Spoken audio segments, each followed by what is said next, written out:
The Knicks open up the season against the Boston Celtics, and it looks like the New York Knicks are rolling with Precious Achiuwa.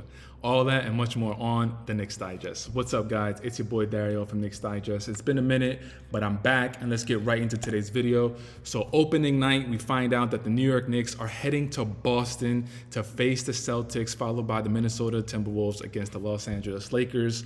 Now listen, man.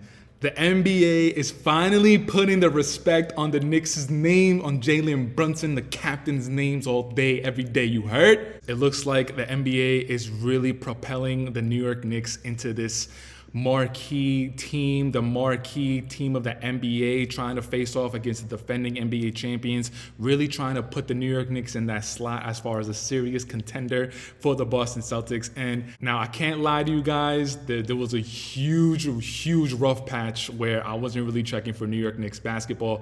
Kill me in the comments all you want. I don't care. I'm not going to check out the comments because it gets pretty toxic in there. But I was coming of age when the New York Knicks were absolutely horrible. I'm talking about the times where we had Stephon Marbury and Steve Francis. Who has a team with a tandem of Steve Francis and Stephon Marbury who need the ball, who are ball dominant and don't know how to make anybody better? Fast forward to actually 2 seasons ago, where we signed a point guard to a contract where initially we were actually worried, we were making fun of the contract. All of a sudden, from the ashes rose Jalen Brunson. Jalen Brunson, the captain, has completely changed his organization around, and he has completely made the New York Knicks a serious contender in the NBA. Going back to opening night against the defending champions, the Boston Celtics, is going to be a very interesting matchup with all the pickups that we had this summer. Obviously, Mikal Bridges, and now throwing out a starting 5 of Jalen at the 1, Mikal or OG at the 2. Mikal will be at the 2, or OG will be at the 2, or Mikal will be at the 3, or OG will be at the 3, vice versa. Randall is going to be at the 4. Mitchell Robinson is going to be at the 5, going up against the starting 5 of Derek White, Jaylen Brown, Jason Tatum, Kristaps Porzingis, and Al Horford, maybe. I'm not a Boston Celtic fan, so I don't know what their projected starting 5 is going to be. But you can tell that the NBA, they're really trying to propel the Knicks as being that really serious contender for the Boston Celtics coming out of the East. And we can finally see, I'm not saying it's going to happen. But we can finally see the Knicks reach the Eastern Conference Finals for the first time since the 1999-2000 season. Let me repeat that.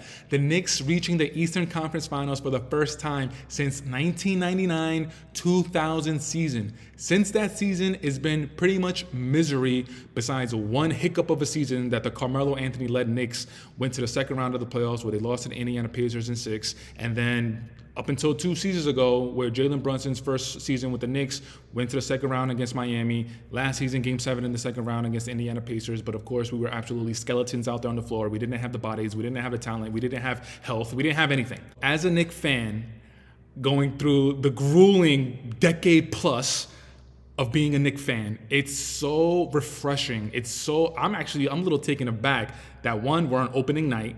I remember there was one game against the Cleveland Cavaliers where Melo was still on the team, and the Knicks were actually on opening night against Cleveland, and the Knicks actually won that game. The lineup, I'm not sure exactly who was on the team, but I know Melo was on the team, and I know Kristaps was on the team. I'm not sure if it was his second season or rookie season. It had to be his second season, but us being on that opening night against the Cleveland Cavaliers and then getting that W, that was definitely a moment to celebrate. But this time around, obviously, is different because there's a little bit of expectation on our shoulders. There's a little bit of expectation and pressure on our back. Maybe not pressure. We need to make it at least to the Eastern Conference Finals. Obviously, depending on health, depending on how everything breaks down when playoffs time comes around. But besides opening night, I also want to talk about the first 10 games that the Knicks have in their schedule. So I just talked to you about opening night. We're going to be at Boston. That's going to be a real interesting game to see how the Knicks fare out. And then the second game is going to be on October 25th. We're going to be at home against the Indiana Pacers. And then the third game will be October 28th at home against the Cleveland Cavaliers. So the first 3 games, we got Boston, Indiana, and Cleveland. In my opinion, I think the Boston game, I think we should grab that W. Opening night, ring ceremony, the Boston Celtics every analyst on TNT, on ESPN, they always say how playing on a ring night is always kind of weird because you don't want to get too excited. You don't want to get too high. You also have a game in front of you that you want to take care of business, and the emotional roller coaster that you're on for that night is always up and down. So I think the Knicks can go in there and not necessarily steal one, because if we win, it's gonna be earned. It's not gonna be given. So we could definitely go in there and grab that W. So I got 1-0 for the first game of the season. The second game against Indiana, obviously how everything ended last season, I think we should be pretty upset, and we should definitely try to go out there next and let them know that if we were fully healthy, you guys didn't even stand a chance against us. If we had all of our bodies, you guys are a joke, and you guys did not deserve to be on the same floor as us. So I fully expect the Knicks to go into that game with a little bit of motivation. I want to see the Knicks be inspired to really send a message to the Indiana Pacers. So I think after the first two games, I think we should be 2-0. The third game, the Cleveland Cavaliers. Listen, man, I'm not really a big Donovan Mitchell fan. He just re-signed the Cleveland Cavaliers this offseason, which was kind of surprising to me because I thought he was going to leave. And then there was also that report that Darius Garland's camp said that if Donovan Mitchell stays, Darius Garland's going to try and leave. So that was pretty interesting. I don't really know. I haven't really heard anything coming out of the Cleveland Cavaliers camp or any articles or any reports. So I don't know what's going on with that team. But Cleveland Cavaliers, listen, man, I'm sorry to say we've kind of had them in our back pocket. So even though with a backcourt or front court of Evan Mobley and Jarrett Allen, I still don't understand how that really is how the Cleveland Cavaliers are moving forward. Jarrett Allen needs the paint in order to work. Evan Mobley still hasn't really developed an outside game, not even a three-pointer, just a little bit of a mid-range shot. He also needs to develop a little bit of his ball handling skills in order for the team, in order for the tandem of Jarrett Allen and Evan Mobley to work. It really depends on Evan Mobley's shoulders. And I don't know, maybe we'll see a different Evan Mobley this season, hopefully, because I really like his game. I really like his promise, his potential, his talent. So I really want to see him succeed. But you can make the argument that the reason why the Cleveland Cavaliers haven't really been that much of a marquee matchup is because they've been underachieving. And you can kind of make the argument that it's really because of Evan Mobley's development.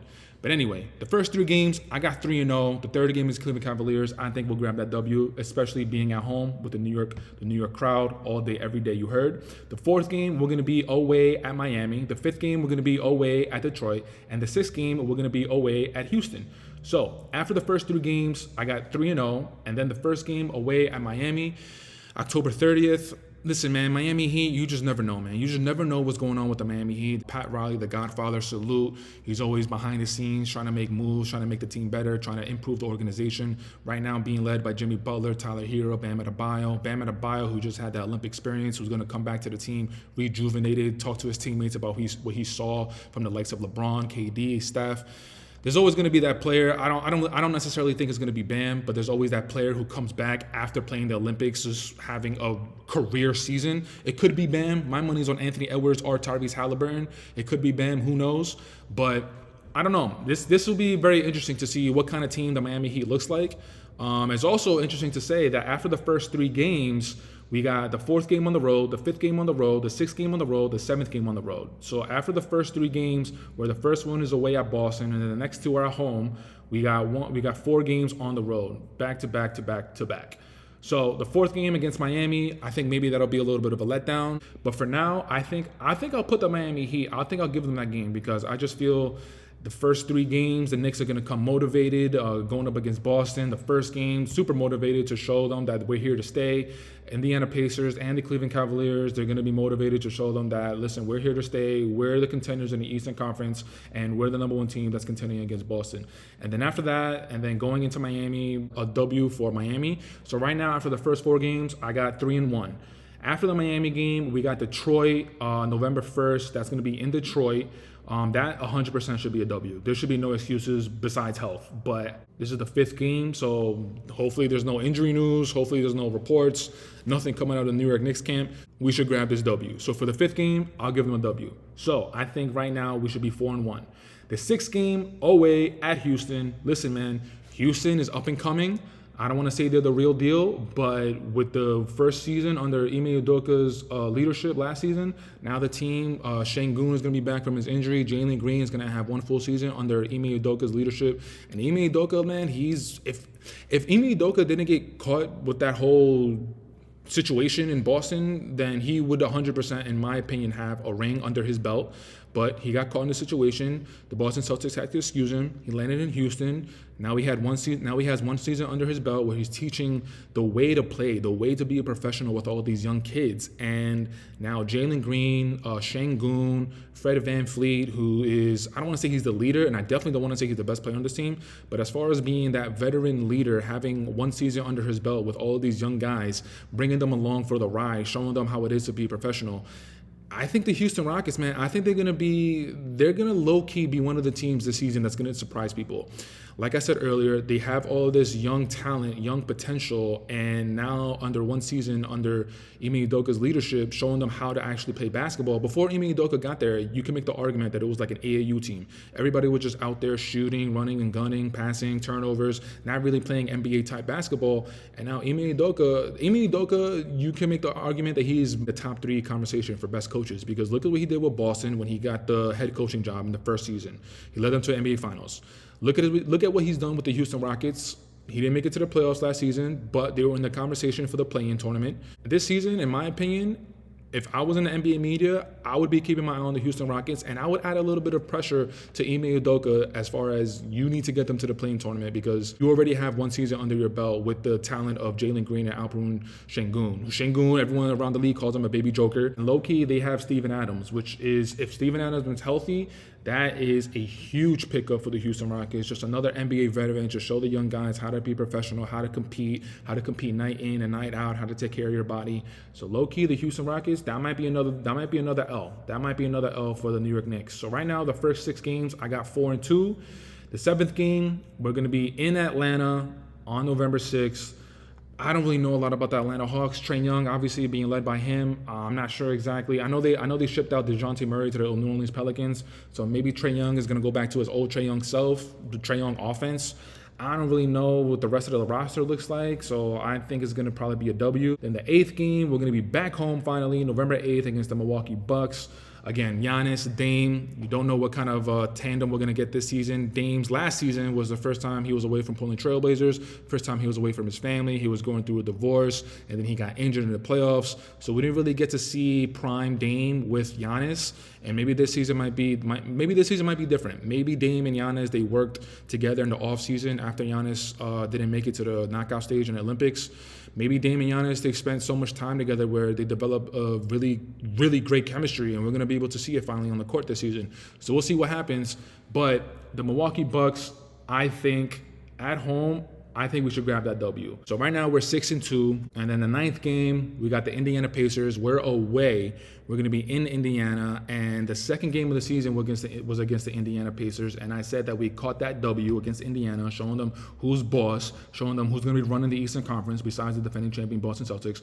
So I think the Indiana Pacers, they're going to try and get their lick back. I think they're going to try and get their get back, and they're going to be in that game. The Indiana's home, so the home crowd's probably going to have some extra energy behind that game. So I think we'll catch that L. So we're 6-3, and then for the 10th game, which is the first game of the NBA Cup, it's going to be on November 12th, and we're going to be in Philly. This is the first time that we're going to be seeing the Philadelphia 76ers for this season. Joel Embiid, there's been a lot of flack that Joel Embiid has been getting for just the way he's looked in the Olympics. He was still recovering from that knee injury that he suffered in the playoffs that last season. Like I said earlier, talking about the Miami Heat and Ben specifically, how there's always that one player after the Olympics coming back to his team and he's going to have a career season. It could also be Joel Embiid. If Joel Embiid last season, before he went down with that knee injury, he was looking ridiculous. It was not even a question if he was going to repeat as an MVP. But then I believe it was in January where they were in Golden State and someone landed on his knee and then he ended up tearing his meniscus, and that pretty much just wiped his MVP chances.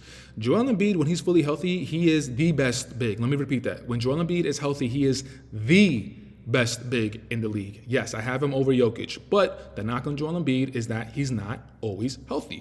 But in this game, 10th game of the season, we're 100% going to get a healthy Embiid, and I think we're going to catch that L. And for the first 10 games of the season, 7 of those games are on the road.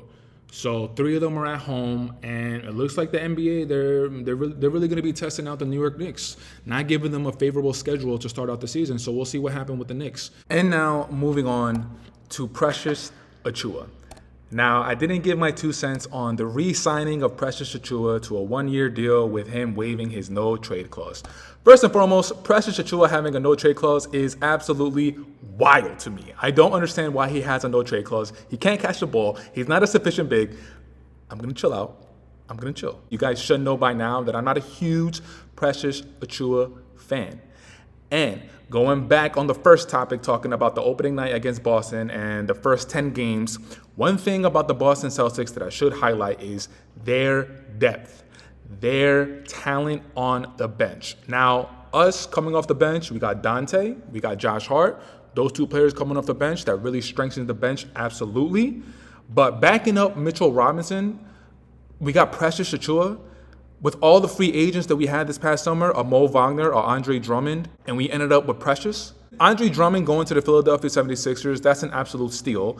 And low-key, I kind of wanted Mo Wagner because I like what he brings to that team, just the intensity and just the way he plays. The Mo Wagner, the way he plays is just like, I belong on this court and you're not going to punk me. And I feel like that's something that we need on this team. Mitchell Robinson is, again, dealing with an injury. Now, it's not necessarily his fault. He got a surgery in mid-May, and that was around the time where we were going up against the Philadelphia 76ers in the first round, and there was that real dirty play that Joel Embiid had where Mitchell Robinson went up to lay up the ball or dunk it, and Joel Embiid was already on the floor, and he literally grabbed Mitchell Robinson's legs and tried to pull him down. I think that's where he re-injured his ankle injury. So it's not necessarily Mitchell Robinson's fault, and I think he'll be fine by the beginning of the season. Maybe not opening night, but probably within the first 10 to 15 games, he'll be back within the starting lineup. But Mitchell Robinson, he's dealing with his rehabbing for that stress fracture on his ankle, and we don't know if he's going to be there for opening night.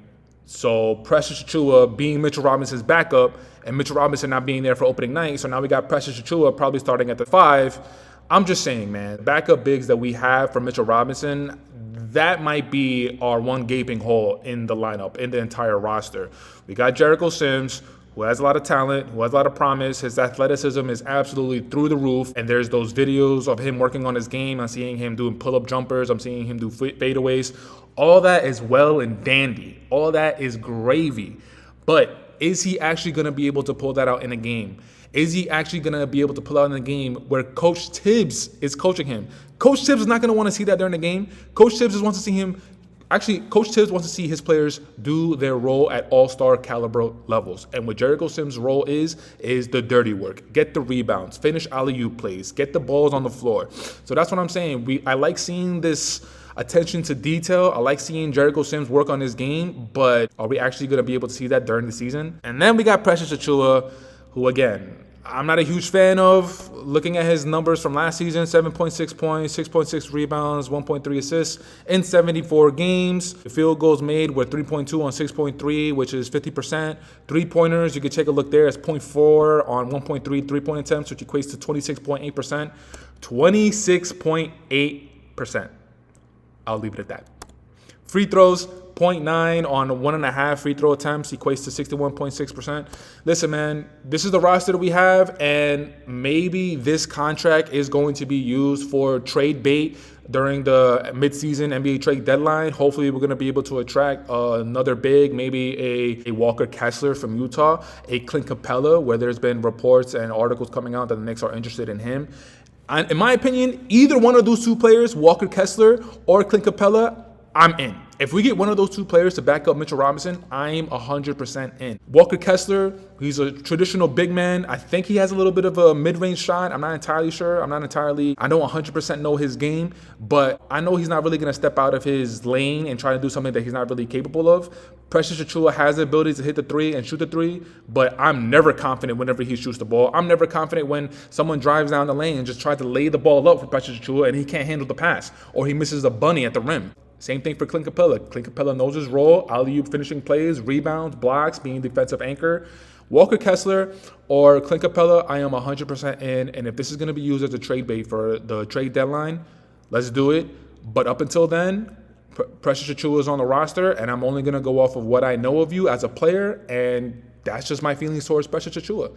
So that's it for today's video, guys. I want to say thank you so much for checking it out. Leave it in the comments. I'm not necessarily going to be checking them out because, like I said earlier, it's a little bit of a toxic place. But leave it in the comments. Let me know what you guys think about the first 10 games for the Knicks and the opening night against Boston. Also, leave it in the comments. Let me know what you guys think about my thoughts about Precious.